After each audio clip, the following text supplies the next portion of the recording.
লোককে দেখানো লাগবে না, জিহ্বায় নাড়ে নেড়ে হরিনাম করুন, জিহ্বাটা তরঙ্গায়িত করুন, হরে কৃষ্ণ হরে কৃষ্ণ।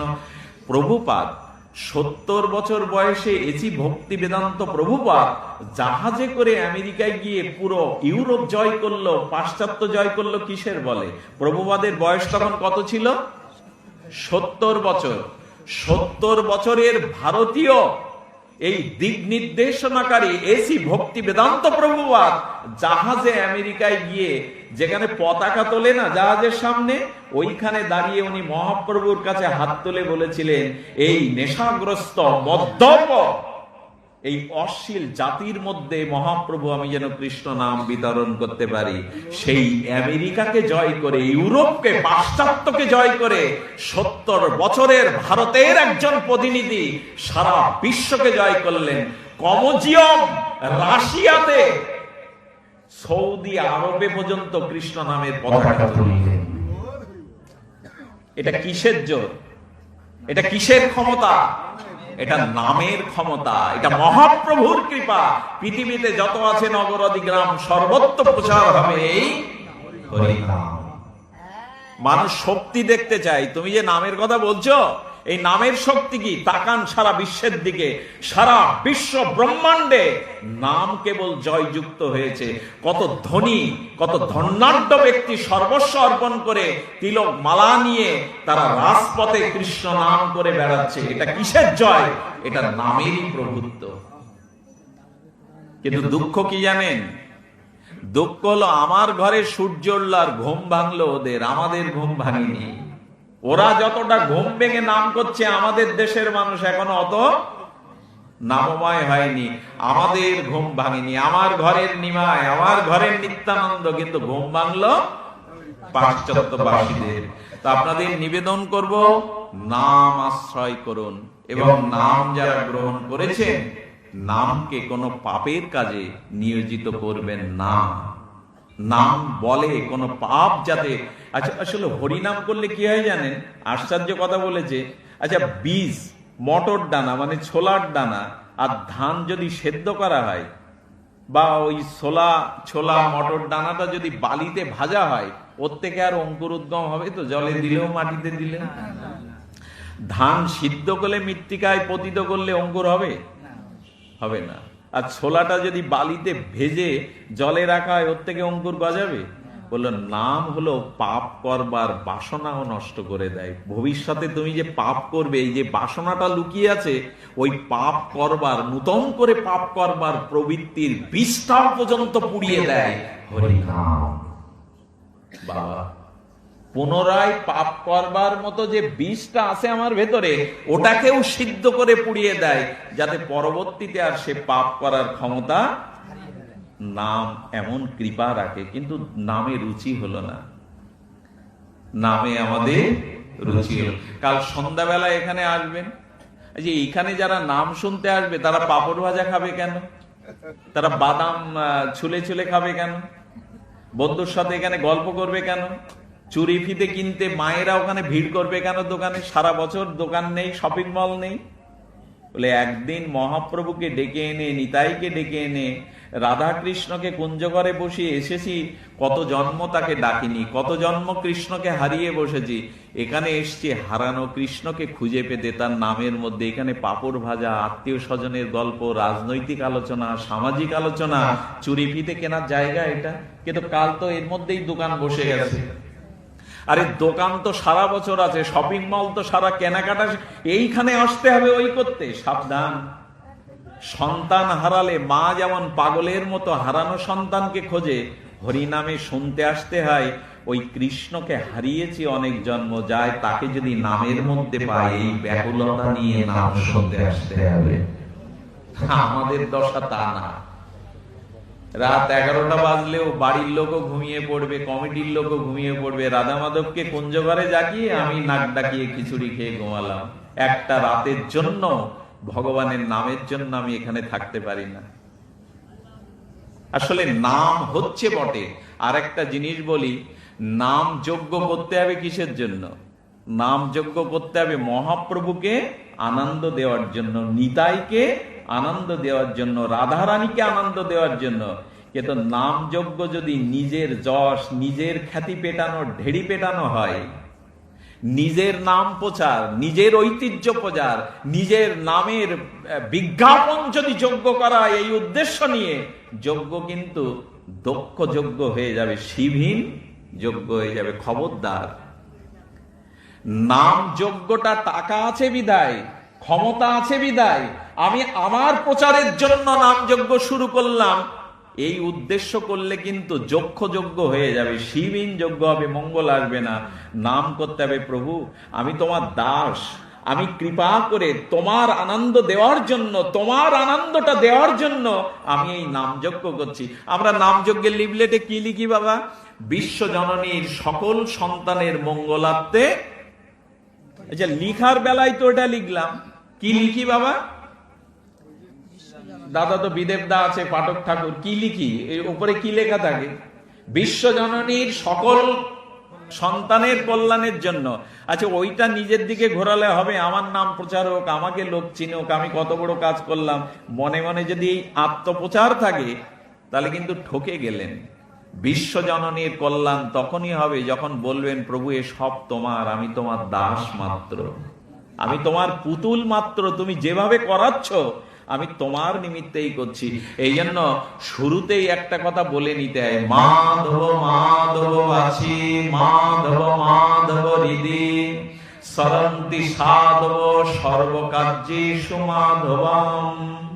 এই যে আজকে যিনি আচার্য দেব এসছেন ভাটপাড়া থেকে, গুপ্ত বৃন্দাবন থেকে, উনিও কিন্তু যিনি যজ্ঞ করাচ্ছেন তাকে এই কথা বলে দেবেন, আমার বাক্যে, আমার মনে, আমার স্মরণে আমি এই সমস্ত কর্ম মাধবকে সমর্পণ করলাম, গৌর নিতাইকে। এটা বলতে হয় জানেন তো, কোনো পূজা করতে গেলে, কোনো সংকল্প করতে গেলে কি বলতে হয়? আমি এই যজ্ঞ সম্পূর্ণরূপে নিতাই গৌর মাধবের চরণে সমর্পণ। তাহলে আমার থাকলো কি? বলে যদি আমার থেকে যায় তাহলে কিন্তু বিপদ হয়ে গেল।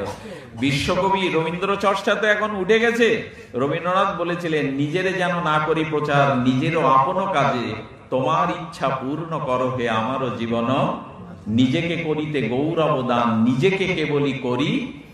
যদি নিজের ঢাক পেটায় তাহলে নিজেকেই অপমান করলাম, দূরে দাঁড়িয়ে ভগবান হাসবেন। এ বিশ্ব আমার, সবকিছু আমার, আমার কৃপাতেই হচ্ছে, কিন্তু তার মনের ইচ্ছা সম্মান খ্যাতি যশ আমার হোক। কখনো যেন নামযজ্ঞ করে আমরা এই জাতীয় ভাবনা না ভাবি যে আমার দ্বারাই হচ্ছে, আমার যজ্ঞটাই শ্রেষ্ঠ, আমি করছি, এই ভাবনা যেন না থাকে। এই জন্য তো আজ আপনাদের ডেকেছেন আমাদের পার্থবাবু, তার পিতামাতা আপনাদের ডেকেছেন যাতে আপনারা আশীর্বাদ করবেন। আপনাদের আশীর্বাদের দ্বারা ওদের চিত্তে যেন এই দৈন্য আত্মসমর্পণ বুদ্ধি থাকে। হে মহাপ্রভু এই যজ্ঞ তোমার, হে রাধারানী এই যজ্ঞ তোমার, তুমি কৃপা করে আমাকে দাস মনে করে করিয়ে নিয়েছো, তোমারই অবদান, তোমারই যজ্ঞ। এই প্রার্থনা করেই যজ্ঞ। সবশেষে বলি, হরি কথাতে আমাদের রুচি আনার যে প্রসঙ্গ আমরা বলেছিলাম, আমি অপূর্ব একটা ঘটনা পেলাম আজ। ঘটনাটা আপনাদের ভাগ না দিতে পারলে, এই সম্পদের অধিকারী আপনাদেরও না করতে পারলে আমি শান্তি পাবো না। সেই ঘটনাটা বলি, একটা মর্মস্পর্শী ঘটনা। ঘটনাটা ঘটেছিল বৃন্দাবনে। শুনুন তাহলে। আমাদের ব্রজের বাইরে দুটি মেয়ে ছিল খুব সরলা, এই 10-11 বছর বয়স। একজনের নাম সরলা, আর একজনের নাম চম্পা। এই যে সেদিনের ঘটনা, বেশি দিন না, শুনুন, মন প্রাণ দিয়ে শুনুন। এই চম্পা এবং সরলা দুই বোন 10, 11, 12 বছর বয়স। ওরা একদিন হরিকথাতে শুনেছে যমুনার কূলে সাধু দর্শন বা সাধু কৃপা হলে গোবিন্দকে পাওয়া যায়। এই পাঠ শোনার পরে ওই সরল প্রাণা সবুজের হৃদয়ে ওই বিশ্বাস জেগে যে সাধু দর্শন হলে, সাধু কৃপায় ভগবানকে দর্শন করা যাবে যদি বৃন্দাবনের যমুনা কুলিনে যাওয়া যায়। দুই বোন বাড়িতে কাউকে না বলে হাত ধরাধরি করে বেরিয়েছে, চল বৃন্দাবনে যাই। যমুনা কোথায়? যমুনায় গেলে সাধু পাবো, আর সেখানে হয়তো সাধু কৃপা পেলে আমরা ভগবানকেও পেয়ে যাব। দুই বোন পথের ক্লান্তিতে ঘর্মাক্ত হয়ে, কিন্তু মনে একটা নূতন সঞ্চারিত আশা, তাদের নয়ন মনে স্বপ্ন যে আজ সাধু পাবো, যমুনায় যাব, গোবিন্দকে পাবো, দর্শন করব। এই ভেবে যমুনার কূলে সে এক গাছের আড়ালে লুকিয়ে আসছে, কারণ এক সাধু আসছে বলে, এই দেখ আমরা এসেছি না, তাতে গোবিন্দ আমাদের কৃপা করবে বলে ভগবান আগে কৃপা করে না, আগে কৃপা করে সাধু বৈষ্ণব। ওই দেখ সাধু এসে গেছে। সাধু বাবা করেছে কি, ওই যমুনার কলিনে ওনার যে ব্যাগটা ছিল, সেই ব্যাগটা রেখে উনি জল নিয়ে উনি শৌচ করবে বলে একটু ভেতরে, জঙ্গলের ভেতরে, বাগানের ভেতরে গেছেন। ওই চম্পা আর সরলা এসে তাড়াতাড়ি বলছেন, সাধুকে দেখেছি, সাধুর থলের মধ্যেই নিশ্চয়ই গোবিন্দ আছে, সাধুর কাছেই তো ভগবান থাকে, পাঠে শুনলাম, সরল তো। তখন সরলা বলছে, চম্পা এই বের করতে গিয়ে যদি সাধু এসে উপস্থিত হয় আমাদের ধরবে, বলে এক কাজ কর, তুই একটু পাহারা দে আর আমি ভগবান বের করতে থাকি এর মধ্যে, একটু দেখবো তো। সরল না হলে ভগবান পাওয়া তো যায় না। এই সরলে করেছে কি, সাধুর থলের থেকে এক এক করে বের করছে জপের মালা, গোপীচন্দন, গীতার ছোট একটা সংস্করণ, রামায়ণ, ছোট মহাভারত, এই সব তো সাধুর থলেতে থাকবে। ওইগুলো বের করার পরে বলছে, ভগবান তো এর মধ্যে নেই সরলা, ওদিকে তাকা, আমি একটু খুঁজে দেখি। তো ওর মধ্যে ছোট একটা কাঠের বাক্স পেয়েছে। সেই কাঠের বাক্সটা তুলেই দেখে ওখানে শ্রী গোবিন্দ আসন গেড়ে বসে আছেন। সরলার দিকে তাকিয়ে বলছে, দিদি স্বপ্ন বুঝি সার্থক হলো রে, এই গোবিন্দ এই বাক্সের মধ্যে আছে, আরে দেখে যা কি অপরূপ দেখতে থাকে। সরল প্রাণা দুটি সবুজ কিশোরী গোবিন্দকে দেখে কেঁদে ফেলেছে, ভগবান তোমাকে এই বাক্সের মধ্যে লুকিয়ে রেখেছে, কত কষ্ট হচ্ছে তোমার দম নিতে, ও কি তোমাকে কষ্ট দেয়? ঢাকনা খুলে বাইরে একটা রুমাল ছিল ওই বাক্সের মধ্যে, ডিব্বার মধ্যে, সেই রুমালটা বের করে রেখেছে। রেখে চম্পাকে বলছে, চম্পা এই ভগবানের হাত পা পাটা এরকম গোটানো কেন, একে বাক্সের মধ্যে বন্দি করে বসিয়ে রেখেছে, সাধু একে কষ্ট দেয় কেন? আচ্ছা ঠাকুর তুমি একটু উঠে দাঁড়াও তো, তোমার এমন করে বসে কষ্ট হয় না, হাত পা ব্যাক, একটু উঠে দাঁড়াও প্রভু, আমরা তোমাকে বসতে বলবো না, তুমি ওঠো ঠাকুর। গোবিন্দ দেখছেন এই নিষ্পাপ সরলা, এই দুটো কিশোরীকে যদি আমি বঞ্চনা করি, তাহলে কিসের দয়ালু ভগবান, কিসের ভক্তবৎসল ভগবান। ভগবান আরেকটু লীলা করবার জন্য উঠে দাঁড়াচ্ছে না।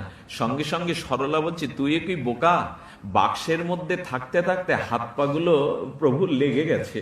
ওই যে ওই মাখন আছে না, এই সাধুর এই কৌটের মাখন আছে, মাখন দিয়ে হাত পা টানলে নাকি এই জটলাগুলো সরে যায়। আমি তো দুই বোন মিলে একটু হাত পা গুলো টেনে দিই মাখন দিয়ে, যাতে ভগবান সরল হয়ে উঠে দাঁড়াতে পারে। মাখন দিয়ে টানছে আর বলছেন, হে কিশোর, হে প্রাণনাথ গোবিন্দ, দুই বোন অনেক দূর থেকে রৌদ্র হেঁটে খালি পায়ে এসেছি, তুমি একটু উঠে দাঁড়াও না, কেমন লাগে তোমার? সঙ্গে সঙ্গে ভগবান প্রকট হয়ে গেলেন, সরল মূর্তিতে মুরলীধারী দাঁড়িয়ে গেলেন ওদের সামনে। ভগবানকে কি দেবে? যমুনার জল এনে চরণ ধুয়ে দিয়ে কিছু বনফল কাছে ছিল, সেই ফলগুলো ভগবানকে নিবেদন করলেন। এই করতে করতে গোবিন্দকে বললেন, প্রভু তোমার এর মধ্যে কষ্ট হয়, তুমি এই বাক্সের মধ্যে কেন লুকিয়ে আছো? গোবিন্দ হাসে আর পরমানন্দ দর্শন দিলেন। কিন্তু সাধু ততক্ষণ স্নান করে এসে তিনি যখন আসছেন, সরলার চম্পা একটু দূরে গাছের আড়ালে তাকিয়ে দেখছেন উনি কি করে। আমাদের এই ঠাকুরকে দেখি কি করে উনি এসে দেখে শ্রী গোবিন্দ মূর্তিটা দাঁড়ানো। প্রভু এতকাল তোমায় কাছে রেখেছি, ফুল তুলসী দেই, তুমি তো সাক্ষাৎ প্রকাট হয়ে কৃপা করলে না। আজ আমার চোখের অন্তরালে কে তোমায় প্রকাট করলো? কে তোমাকে এমনি করে প্রকাট করলো প্রভু? সঙ্গে সঙ্গে গোবিন্দকে বলছেন, প্রভু আমি তো এইভাবে তোমাকে নিয়ে বেড়াতে পারবো না, তুমি আগের মতো যা ছিলে সেইভাবে হও, কারণ বাক্সেই তো রাখতে হবে তোমায়। গোবিন্দকে বাক্সের মধ্যে দিতে গিয়ে তিনি ওই যে মাথা বেঁধে যাচ্ছে বাক্সে, সরল হয়েছেন তো, বারবার অনুরোধ করছেন, যেভাবে ছিলে এইভাবে। আচ্ছা প্রভু একটা কথা জবাব দাও তো, আচ্ছা আমার কাছে তুমি এতদিন সরল হয়ে সোজা হয়ে দাঁড়াওনি কেন? এভাবে বেঁকেছিলে কেন? গোবিন্দ মুখ খুলল, কি বলল জানেন? এই জগতে যাদের মন বাঁকা আমি তাদের কাছে বাঁকা, যাদের মন সরল আমি তাদের কাছে সরল। যে যথাম্মাং প্রপদ্যন্তেস্তামস্ত ততৈব ভজাম্যহং। একটু সরল না হলে ভগবান, এত কুটিলতা থাকলে, এত জটিল বুদ্ধি থাকলে ভগবান পাওয়া যায় না। প্রভু আশীর্বাদ করো আমি যেন সরল হতে পারি। গাও গাও সবে গৌরাঙ্গের গুণ, সরল করিয়া মন। ওগো যদি ভগবান পেতে চাও একটু সরল হও, কুটিলতা ত্যাগ না করলে, এত জটিলতা থাকলে ভগবানকে পাওয়া। এই দেখুন উত্তর ভারতে একটা পাথর পাওয়ার পরে এক সাধুকে বলছেন এক বুড়িমা, এক লেখাপড়া না জানা সরল বুড়িমা বলছে, বাবা এটা কি?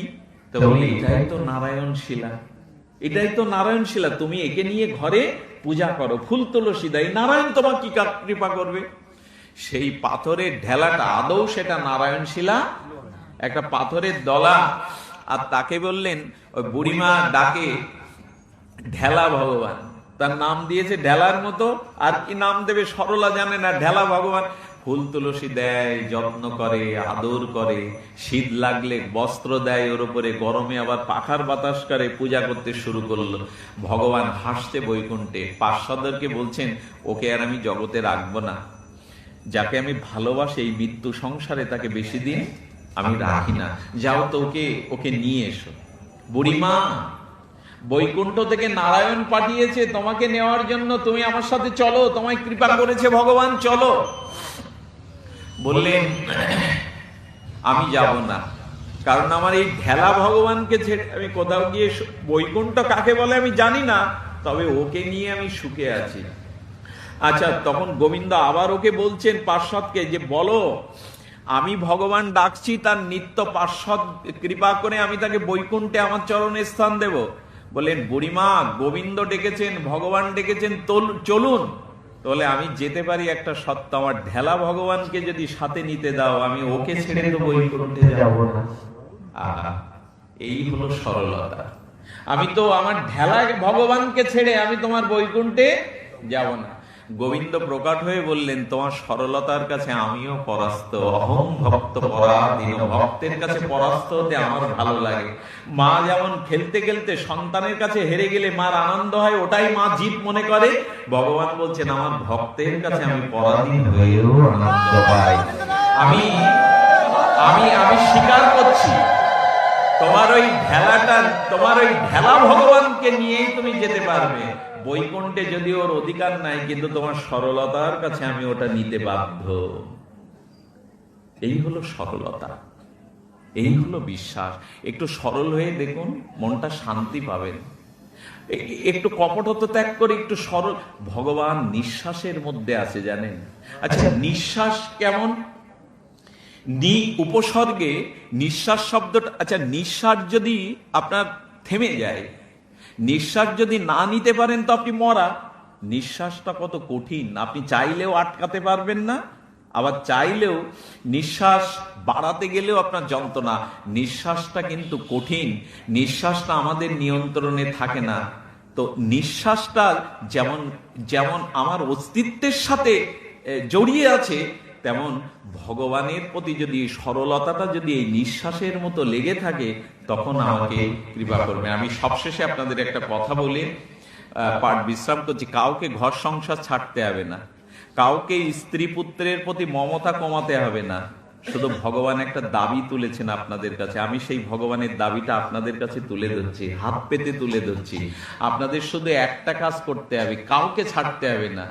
নিজের স্ত্রীকে, পুত্রকে, দেহকে, সংসারকে যে মমতা দিয়ে ভালোবেসেছেন, গোবিন্দ বলছেন ওর মাঝে ওই পুত্র, কন্যা, স্ত্রী, তার মতো করে আমাকেও পরিবারের একজন করে না, ওইটুকু মমতা আমায় দাও, আমি তোমার হয়ে যাব, আমাকে তোমার পরিবারের একজন করে নাও। যদি নিতে পারো, আমি কথা দিচ্ছি আমি তোমার হয়ে যাব, তুমি তোমার পরিবারের একজন করে নাও। এইটুকু মমতা তাকে দিতে পারবো না? এইটুকু মমতা যদি আমরা তাকে দিতে পারি, তাহলে তাহলে আমাদের জীবন ভগবানের শ্রদ্ধা ভক্তিতে, প্রীতিময় ভক্তিতে আমরা প্রকৃত অর্থে কল্যাণ লাভ করতে পারবো, ভগবানকে নিজে করতে পারবো। এই জন্য অনুরোধ, ভগবানের প্রতি একটু মমতা, একটু ভগবানের প্রতি মমতাটা যেন আমরা অর্পণ করতে পারি। এইটুকু সরলতা নিয়ে আসুন আমরা এগিয়ে যাই। আমাদের আসক্তি, আমাদের অনুরাগ যেন ভগবানকেও আমরা নিজের করে দাবি করতে পারি, নিজের ভাবতে পারি। সেই ছেলেবেলার পড়ার কথা বলতে বলতে এই ধ্রুব সুরেই, এই ধ্রুব রাগ রাগিনীর সুরেই আমরা পাঠ বিশ্রাম করি। জটিলকে তার মা এই কথাই বলেছিল, কখনো জঙ্গলে ভয় পেলে তোর এক দাদা আছে মধুসূদন দাদা, তাকে ডাকিস। আজ ওই বিশ্বাসটা ফিরিয়ে আনতে হবে যে আমার একজন আছেন, আমার ভগবান আছেন। তাকে যে যে রূপেই চাইবে তাকে সেই রূপেই গোবিন্দ কৃপা করবেন। আমাদের জগন্নাথ দাস বাবাজি মহারাজ, তার 150 বছর বয়স, মাজা পড়ে গেছে, নাম সিদ্ধ মহাপুরুষ, তবু ভগবানের চরণে তুলসী দেবেন, মালা দেবেন। এখন মাজা পড়ে গেছে, মালা তো দিতে পারেন না উঠে দাঁড়িয়ে। কি বলছেন জানেন বিগ্রহকে? প্রভু তুমি একটু আসন কেটে পদ্মাসনে বসতে পারো না, আমি তো উঁচু হয়ে মালা দিতে পারি না। এই বলে মন্দির বন্ধ করে প্রার্থনা করে গেছে। ভোরবেলা মঙ্গল আরতি মালা দিতে গিয়ে তার ভগবান দাঁড়ানো ভগবান পদ্মাসনে বসে গেছে। এই হলো ভগবানের মহিমা। বংশীদাস বাবাজির গৃহে এসেছে সাধুরা, 10-12 জন সাধু। বাবাজির দেহে জ্বর, রন্ধনশালায় কোনো সবজি নাই, রান্নার কিছু নেই। তার গোবিন্দকে গিয়ে বলছে, কিরে বৃদ্ধ বাবা হলে ছেলেই তো আয় করে খাওয়ায়, বাবার মর্যাদা রক্ষা করে, তোকে সারা জীবন সেবা করলাম গোপাল, আমার দুয়ারে 12 জন সাধু, আমাকে গিয়ে জোগাড় করবার ক্ষমতা নেই, তোকে কি ভালোবাসলাম আমি সারা জীবন, তুই কোনো ব্যবস্থা করবি না? সেই বিগ্রহ থেকে কিশোরের রূপ ধরে সবজি খেতে নিয়ে ঝুড়ি নিয়ে উনি আলু পটল সবজি তুলছেন। মালিক এসে হাত জড়িয়ে ধরেছে, কে তুই? আমার ক্ষেত থেকে তাহলে তুই চুরি করে নিয়ে যাস? তুই চোর? কিশোর রূপ গোবিন্দ বলছেন, আমার বাবার অসুখ, আমার বাবা আজ কাজে যেতে জোগাড় করতে পারেনি, বাড়িতে 12 জন সাধু, কিছু মনে করো না, আমি চুরি করতে জানি না, আজ প্রথম চুরি করতে এসেছি, তোমার খেতে সাধু সেবা হবে বলে তুমি আমাকে ছেড়ে দাও। বলেন, তোর বাবাকে?